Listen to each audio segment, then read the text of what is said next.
Assalamualaikum warahmatullahi wabarakatuh. Salam dan bahagia. Saya Arninda Wijayanti, calon guru penggerak Angkatan 9 Kabupaten Sleman, unit kerja SD Teladan, Yogyakarta. Pada video kali ini saya akan memaparkan koneksi antar materi pembelajaran berdiferensiasi tugas modul 2.1.A.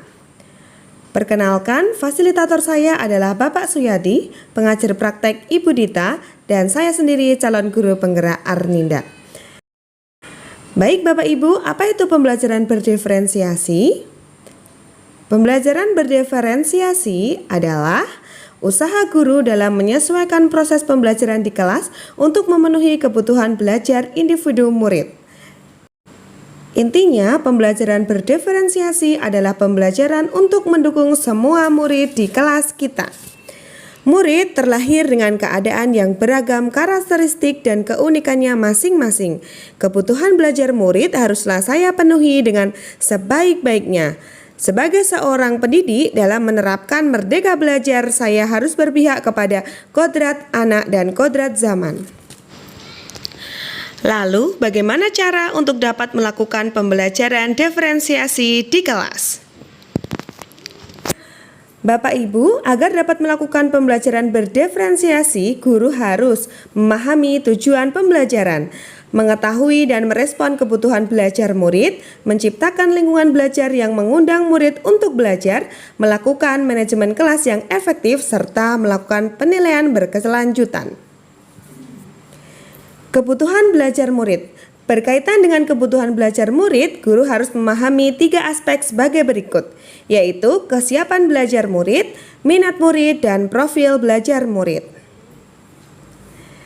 Bapak Ibu, terkait dengan kesiapan belajar murid, mengharuskan guru untuk menilai pengetahuan awal dan menentukan apa yang telah murid ketahui dan di mana murid berada. Selanjutnya terkait minat murid. Minat setiap anak pasti berbeda-beda.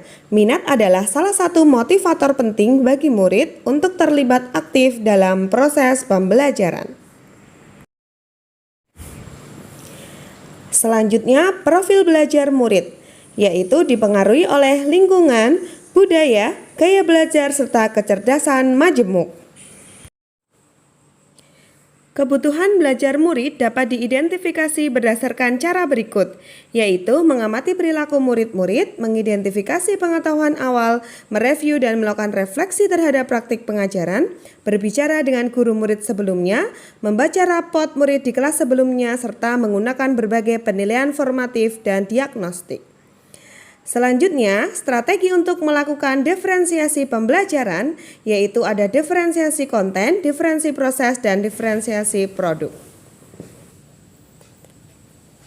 Baik Bapak Ibu, terkait dengan diferensiasi konten, yaitu berkaitan dengan apa yang kita ajarkan seperti materi, konsep, atau keterampilan yang perlu dipelajari berdasarkan kurikulum.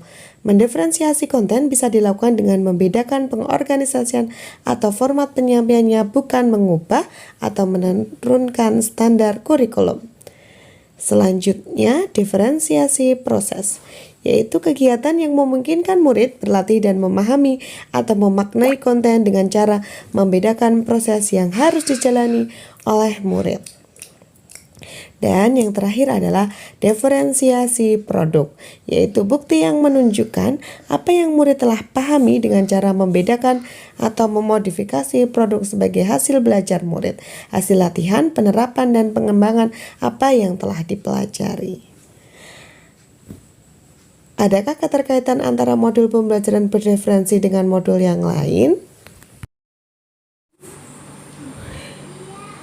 Baik Bapak Ibu, kaitan materi di modul 1.1 dengan modul 2.1. Pendidikan menurut Ki Hajar Dewantoro adalah menuntun segala kekuatan kodrat yang ada pada murid, agar mereka sebagai manusia atau anggota masyarakat dapat mencapai keselamatan dan kebahagiaan yang setinggi-tingginya. Kita sebagai guru hanya menyediakan lingkungan belajar yang memungkinkan setiap anak tumbuh dan berkembang secara maksimal sesuai kodratnya dan merasa selamat dan bahagia. Guru dapat memenuhi kebutuhan belajar murid di atas melalui pembelajaran berdiferensiasi. Selanjutnya, kaitan materi pada modul 1.2 dengan modul 2.1. Dalam melakukan pembelajaran berdiferensiasi, seorang guru penggerak harus berpihak pada murid, reflektif, mandiri, kolaboratif, dan inovatif untuk menciptakan pembelajaran-pembelajaran yang berdiferensiasi agar dapat mewujudkan kepemimpinan murid dengan menuntun murid ke arah merdeka belajar. Maka hal ini sesuai dengan nilai dan peran guru penggerak. Selanjutnya, kaitan modul 1.3 dengan modul 2.1.